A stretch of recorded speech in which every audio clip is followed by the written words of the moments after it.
ওরা বললে করে দেবো অন স্পট। মেডেল দিচ্ছ কেন? আরে ভালো লেগেছে খেয়ে, প্রতিযোগিতায় ফার্স্ট হয়েছি না, ওই জন্য মেডেল দিচ্ছে। দেখেন প্রতিযোগিতায় ফার্স্ট, তাই জন্য মেডেল। 12 রকম পরোটা ভাইরাল আছে। আচ্ছা, তাই বলে এতগুলো মেডেল কি হচ্ছে? বাহ, দেখেন ভালো খাবারের ভালো দাম আছে, ভালো মূল্য আছে। আমার কাছে আসবেন, মাত্র 20 টাকায় খাবার খাবেন।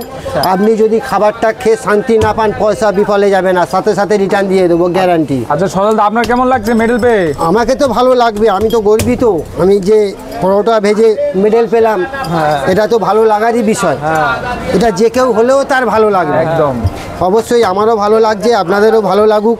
আমি চাই এইভাবে মানুষকে সব সময়ের জন্য যেন শান্তি পরিস্থিতিতে টোটাল কাস্টমারকে শান্তিরূপে এইভাবে পরিবেশন করতে পারি, এবং কাস্টমার যেন আমাকে বলে দাদা ভাই খেয়ে ভালো লেগেছে খাবারটা, এই কথাটা যেন